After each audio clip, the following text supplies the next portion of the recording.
नमस्कार विद्यार्थियों, आज हम व्याकरण के एक महत्वपूर्ण बिंदु वर्ण विचार पर चर्चा करेंगे और मेरा प्रयास रहेगा बहुत कम समय में बहुत ज़्यादा जानकारी आप तक पहुंचाऊं। तो शुरू करते हैं। सबसे पहले प्रतियोगी परीक्षाओं में 2 या 3 प्रश्न इस प्रकार के पूछे जाते हैं, जैसे भाषा की सबसे छोटी इकाई कौन सी है।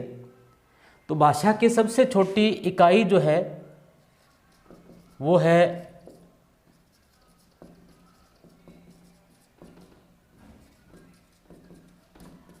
ध्वनि। भाषा की सबसे छोटी इकाई कौन सी है? ध्वनि है। और बात करें अगर लिखित इकाई की, भाषा की सबसे छोटी लिखित इकाई अगर पूछा जाए तो वो वर्ण है। प्रश्न इस प्रकार से भी पूछा जा सकता है कि भाषा की सबसे छोटी अर्थपूर्ण इकाई या सार्थक इकाई, अगर सार्थक इकाई के बारे में पूछा जाए तो आपका उत्तर होगा शब्द। सार्थक या अर्थपूर्ण इकाई सबसे छोटी इकाई क्या कहलाएगी? शब्द कहलाएगी। और प्रश्न अगर इस प्रकार से पूछा जाए कि भाषा की पूर्णतः इकाई कौन सी है, तो पूर्णतः इकाई आपकी कौन सी होगी? वो होगी वाक्य। तो हम सबसे पहले जो पढ़ रहे हैं वो पढ़ रहे हैं वर्ण। वर्ण किसे कहते हैं? भाषा की वह सबसे छोटी इकाई जिसको टुकड़ों में न विभाजित किया जा सके क्या कहलाता है? वर्ण कहलाता है। वर्ण में जैसे ए, आ, ई, यानी जितने भी स्वर हैं सारे वर्ण हैं। और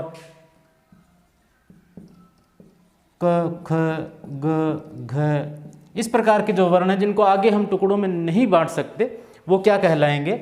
वो वर्ण कहलाएंगे। वर्णों का जो वर्गीकरण है वो 2 रूपों में किया गया है, स्वर और व्यंजन। हम पढ़ रहे हैं स्वर को। स्वर किसे कहते हैं? वे वर्ण या वे ध्वनियाँ जिनका उच्चारण निर्बाध रूप से हम अपने मुख विवर से कर सकें क्या कहलाते हैं? स्वर कहलाते हैं। और स्वरों का वर्गीकरण जो है मुख्यतः 5 प्रकार से किया जा सकता है। सबसे पहले अगर हम बात करें उच्चारण काल या मात्रा काल के आधार पर, यानी किसी स्वर के उच्चारण में जितनी श्वास वायु बाहर निकलती है या जितना समय लगता है उच्चारण में, उसके आधार पर हम वर्गीकरण करते हैं। तो वहाँ 3 प्रकार से हम वर्गीकृत कर लेते हैं: ह्रस्व स्वर, दीर्घ स्वर और प्लुत स्वर। ह्रस्व स्वर को मूल स्वर भी कहते हैं। क्या कहते हैं? मूल स्वर। इन्हीं को लघु स्वर भी कह दिया जाता है। मूल स्वर इसलिए कह दिया जाता है क्योंकि इन्हीं स्वरों से बाकी सभी स्वरों का निर्माण होता है। ए, ई, उ और री ये क्या है? मूल स्वर हैं। इनकी संख्या कितनी है? 4। परीक्षा में कई बार पूछ लिया जाता है कि ह्रस्व स्वर कितने होते हैं, तो आपका उत्तर होगा 4। री जो है वो संस्कृत से लिया हुआ है, एक आगम स्वर है। और उसके बाद में हम बात करते हैं दीर्घ स्वर की। ह्रस्व स्वर में जब अपन ह्रस्व स्वर का उच्चारण करते हैं तो उसमें मात्रा काल जो है वो बहुत कम लगता है, बहुत कम श्वास वायु आपके मुख से बाहर निकलती है, इसलिए इनको ह्रस्व स्वर, मूल स्वर या लघु स्वर कहा जाता है। बात करें दीर्घ स्वर की, तो दीर्घ स्वर में इसके 2 भेद जो है अपन कर लेते हैं, आगे और विभाजित कर लिया जाता है। एक तो संधि स्वर और एक संयुक्त स्वर। इस दीर्घ स्वरों की संख्या 7 होती है। लेकिन संधि स्वर और संयुक्त स्वर क्या है, इनके बारे में अपना चर्चा कर लें। तो संधि स्वर जो सजातीय स्वर भी इनको कहा जाता है। सजातीय का मतलब है जैसे ए और ए दोनों मिलकर किसका निर्माण करते हैं? आ का। इसी प्रकार ई, 2 ई जो छोटी ई मिलकर किसका निर्माण कर देते हैं? बड़ी ई का। इसी प्रकार से ऊ भी बड़े ऊ का निर्माण कर लेते हैं। तो ये संधि स्वर जो आपको बोर्ड पर दिखाई दे रहे हैं, आ, ई और ऊ, ये संधि स्वर कहलाते हैं। इनको सहजातीय स्वर भी कह दिया जाता है। तो आपसे अगर प्रश्न पूछा जाता है कि संधि स्वर कितने होते हैं, ये सहजातीय स्वर कौन से हैं, तो आ, ई, ऊ कुल संख्या 3। इसी प्रकार से बात करें संयुक्त स्वर की, इनको विजातीय, विजातीय मतलब भिन्न स्वरों से इनका निर्माण होता है, विजातीय स्वर, ए, ऐ, ओ, औ। हम करके देखते हैं इनको। देखिए ए के साथ में भिन्न स्वर यानी ई जुड़े तो किसका निर्माण होता है, ए का निर्माण होता है। इसी प्रकार से फिर ए के साथ में जब ए जुड़ता है, ए जुड़ता है तो ए का निर्माण हो जाता है। इसी प्रकार से ए के साथ में ऊ जब अपने जोड़ते हैं तो ओ का निर्माण होता है। अब आगे देखिए, संयुक्त स्वर या विजातीय स्वर, इनकी संख्या कितनी होती है, 4। तो यहाँ जब हमने पढ़ा ह्रस्व स्वर और दीर्घ स्वर, ह्रस्व स्वर 4 होते हैं और दीर्घ स्वर 7 होते हैं, और उन 7 में भी 3 संधि स्वर होते हैं और 4 संयुक्त स्वर होते हैं, यानी 3 सजातीय और 4 विजातीय। कुल मिलाकर स्वरों की संख्या कितनी हो गई, 11 स्वर हिंदी में होते हैं। और आपका उत्तर जो है वो आना चाहिए 11। प्लुत स्वर क्या होता है, प्लुत वास्तव में कोई स्वर नहीं होता, लेकिन जब ह्रस्व स्वर से दुगनी मात्रा में श्वास वायु बाहर निकलती है तो वो दीर्घ स्वर कहलाते हैं। जैसे ए में जितनी श्वास वायु निकली है बाहर, उससे दोगुनी, यानी आ के अंदर जब अपन आ का उच्चारण करते हैं तो दोगुनी मात्रा लगती है, श्वास वायु बाहर निकलती है, तो वो ये दीर्घ स्वर कहलाते हैं। प्लुत स्वर ह्रस्व स्वर से 3 गुना और दीर्घ स्वर से अधिक जब श्वास वायु मुख अरविंद से बाहर निकलती है तो वो प्लुत स्वर कहलाते हैं। और इसमें हम एक चिन्ह काम में लेते हैं। हिंदी में 3 या ओम जब अपन लिखते हैं तो उसमें 3 की मात्रा काल का ये चिन्ह जो है वो लगा देते हैं, यानी 3 गुना श्वास वायु अधिक निकाली जाती है। विशेष रूप से मंत्रोच्चारण वगैरह में इस स्वर का इस्तेमाल होता है। तो 3 प्रकार से मात्रा काल के आधार पर वर्गीकरण होता है। प्रश्न ये भी बन जाता है कि मात्रा काल के आधार पर कितने स्वर होते हैं, तो 3 होते हैं, ह्रस्व, दीर्घ और प्लुत स्वर। अब बात करते हैं अगला, जीवा की क्रियाशीलता के आधार पर या सक्रियता के आधार पर, यानी जीभ किस प्रकार से आपकी एक्टिव है, जीभ का कौन सा हिस्सा जो है वो क्रियाशील है, उसके आधार पर स्वरों का वर्गीकरण किया जाता है। तो ये भी 3 प्रकार से हम वर्गीकृत कर सकते हैं स्वरों को, अग्रस्वर, मध्य स्वर और पश्च स्वर। अग्रस्वर का मतलब है जीभ का अगला हिस्सा जिन स्वरों को उच्चारण में क्रियाशील रहता हो तो वो अग्रस्वर कहलाते हैं। जैसे ई, ए, ऐ और री। आप देखेंगे इन स्वरों का उच्चारण करते समय आपका जीभ का अगला हिस्सा जो है वो क्रियाशील रहता है। तो इनकी संख्या कितनी है, अग्रस्वर कितने होते हैं, 5। मध्य स्वर की बात करें, जिसमें मध्य भाग जो है जीभ का वो क्रियाशील रहे, तो केवल एक ए जब बोलते हैं तो जीभ का बीच का जो हिस्सा है, बीच का जो भाग है वो क्रियाशील हो जाता है। तो मध्य स्वर कौन सा होता है, ए, और संख्या है 1 ही। पश्च स्वर की बात करें तो जिन स्वरों के उच्चारण में जीभ का पिछला हिस्सा जो है वो क्रियाशील हो तो वो कितने होते हैं, देखिए आ, उ, ओ, औ, कुल मिलाकर 5। यानी पश्च स्वरों की संख्या भी 5 हो गई, मध्य स्वर की संख्या 1 है और अग्रस्वर की 5 है। अब बात करें अगले वर्गीकरण के ऊपर, ओष्ठाकृति के आधार पर स्वरों का वर्गीकरण अगर बात करें तो ओष्ठाकृति का मतलब है ओष्ठ की आकृति किस प्रकार से हो जाती है, तो 2 भागों में अपने बांट सकते हैं, एक वृत्ताकार और दूसरा अवृत्ताकार स्वर। वृत्ताकार स्वर के अंदर जब हम किसी स्वर का उच्चारण करेंगे तो हमारे ओष्ठ जो हैं, हमारे होंठ जो हैं वो वृत्ताकार हो जाएंगे, यानी गोल हो जाएंगे। तो बड़े आसानी से आप इसको याद भी रख सकते हैं, ऊ, ओ, औ। इसमें हमारे ओष्ठ जो हैं या हमारे होंठ जो हैं वो गोलाई ले लेते हैं। तो इनकी संख्या होती है 4। वृत्ताकार स्वर कितने होते हैं, 4। अवृत्ताकार स्वर की अगर हम बात करें, अवृत्ताकार जो जिनका हम उच्चारण करें तो गोलाई नहीं होती होठों की, वो सारे जो शेष बच गए वो सारे के सारे स्वर क्या कहलाएंगे? अवृत्ताकार स्वर कहलाएंगे। ए, आ, ई, ए, ऐ और री, यानी ये कुल 7 स्वर ऐसे हैं जो अवृत्ताकार की श्रेणी में आते हैं। अगला देखिए, मुखाकृति के आधार पर स्वरों का वर्गीकरण। मुखाकृति यानी मुख कितना खुलता है किसी भी स्वर के उच्चारण में, उसके आधार पर जब हम स्वरों का वर्गीकरण करते हैं तो कितने प्रकार के होते हैं। देखिए, विवृत स्वर, अर्धविवृत स्वर, संवृत स्वर और अर्धसंवृत स्वर। ये होते क्या हैं? देखिए, विवृत स्वर, विवृत का मतलब होता है खुलना, यानी जिससे मुंह सर्वाधिक खुले, जिस स्वर के उच्चारण में सर्वाधिक मुंह खुले वो विवृत स्वर कहलाते हैं। तो सबसे ज़्यादा मुंह जो है वो किस स्वर में खुलता है? जब हम बोलते हैं आ करते हैं तो पूरा मुंह खुल जाता है, तो ये विवृत स्वर है। और इसकी संख्या कहाँ कितनी हो गई? एक ही स्वर ऐसा है जिसमें सर्वाधिक मुंह खुलता है। अर्धविवृत का मतलब है आधा मुंह खुलता है, और आधे मुंह खुलने वाले ऐसे स्वर कितने जिनके उच्चारण में आधा मुंह खुलता हो? ए, औ। अब ये इनकी संख्या हो गई 3। परीक्षाओं के अंदर इनकी संख्या भी पूछी जा सकती है या यूं भी पूछा जा सकता है, निम्न में से कौन सा संवृत स्वर है या कौन सा अर्धसंवृत स्वर है, कौन सा विवृत है या कौन सा अर्धविवृत स्वर है।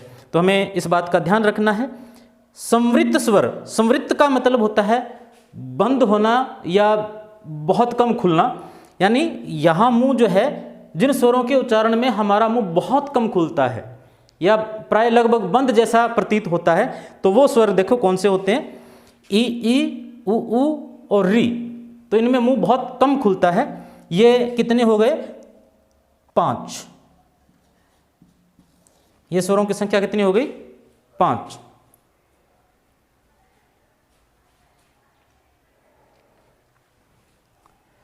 अब देखिए अर्धसंवृत स्वर। अर्धसंवृत स्वर में यानी मुंह थोड़ा सा खुलता है, ए और ओ। विवृत और अर्धविवृत से कम खुलता है, लेकिन संवृत स्वर से ज़्यादा खुलता है, तो वो किस श्रेणी में आएंगे? अर्धसंवृत स्वर में आएंगे। और ये इनकी संख्या है 2, यानी विवृत स्वर 1 है। हमें अब इस बात का विशेष रूप से ध्यान रखना है, मध्य स्वर ए है और विवृत स्वर आ है। क्लियर? तो ये वर्गीकरण 4 प्रकार से हो चुके हैं। 5वां देखिए, उच्चारण स्थान के आधार पर, यानी जब हम स्वर का उच्चारण करते हैं, हालांकि हम परिभाषा के रूप में ये पढ़ते हैं कि स्वरों का जो उच्चारण है वो निर्बाध रूप से किसी भी मुख के किसी भी अवयव से, चाहे वो जीभ है, तालु है या अन्य कोई भी है, तो कहीं से भी टकराता हुआ नहीं निकलता है, श्वास वायु सीधी सीधी बाहर निकलती है। लेकिन फिर भी आभासिक रूप में अगर हम बात करें तो उच्चारण स्थल के आधार पर हम निम्न रूप से वर्गीकृत कर सकते हैं। देखिए कैसे? उच्चारण स्थान के आधार पर स्वरों का वर्गीकरण। कंठ्य स्वर, जिन स्वरों का उच्चारण कंठ है हमारा, वो स्वर कंठ्य स्वर कहलाते हैं। ए और आ, ये जो स्वर हैं दोनों, ये कंठ्य स्वर के रूप में गिने जाएंगे। तालव्य स्वर, जिन स्वरों का उच्चारण जो है वो तालव्य यानी तालु से होता हो या जीभ हमारी तालु के बिल्कुल नज़दीक से जाती हो, तो वो स्वर क्या कहलाएंगे? तालव्य स्वर। ई करेंगे तो जीभ जो हमारी तालु के नज़दीक जाती है, स्पर्श तो नहीं करती लेकिन बिल्कुल ऐसे लगता है जैसे छू के आ गई हो।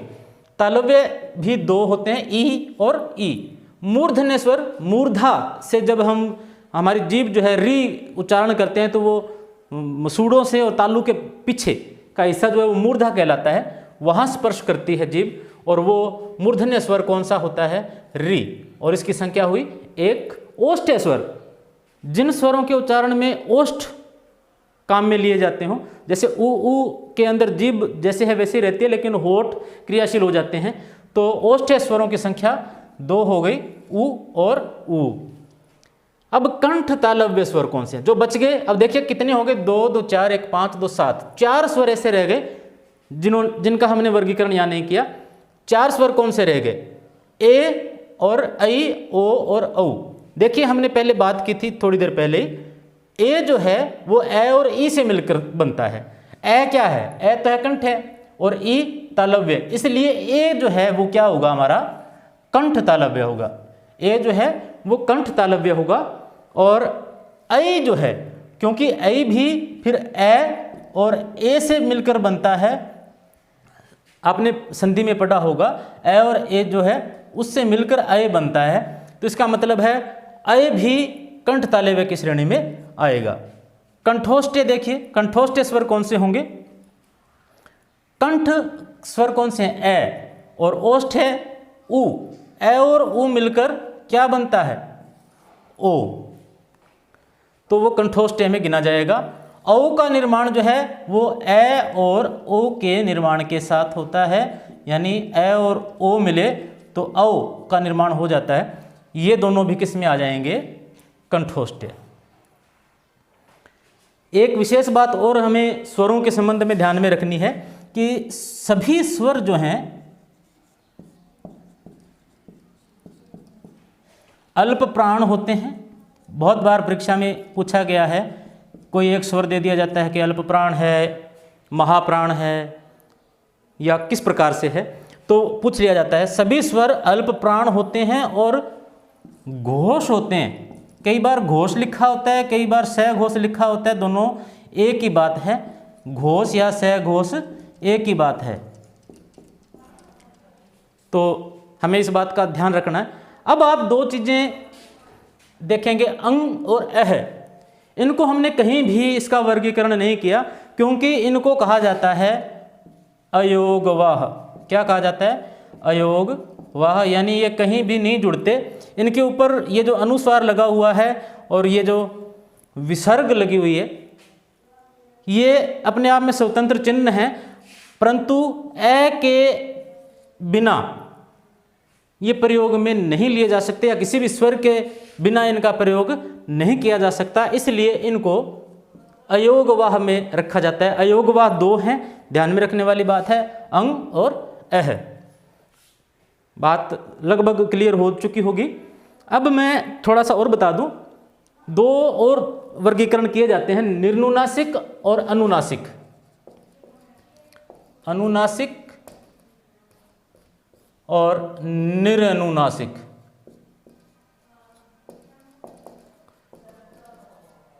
जिन स्वरों का उच्चारण जो है, उच्चारण करते समय हमारी श्वास वायु जो है वो मुंह और नासिका दोनों से होकर गुजरती हो, वो अनुनासिक स्वर कहलाते हैं। जैसे हम बोलें चांद, तो कुछ जो है हवा नासिका से होकर निकल रही है और कुछ मुंह से। इसी प्रकार से अगर हम घर बोल रहे हैं तो यहाँ जो ध्वनि है वो सारी की सारी मुंह से निकल रही है, इसलिए वो अनुनासिक हो गया। यहाँ अगर स्वर के साथ चंद्रबिंदु या अनुस्वार लगा हुआ है तो वो अनुनासिक होता है, अगर नहीं लगा है तो निर्नुनासिक होता है। जैसे ए के ऊपर चंद्रबिंदु लगा दिया तो अंग की ध्वनि आएगी, है ना, और अगर सीधा ए है तो मुंह से सिर्फ हवा निकलेगी। तो ये निर्नुनासिक और अनुनासिक का भेद भी आप समझ गए होंगे।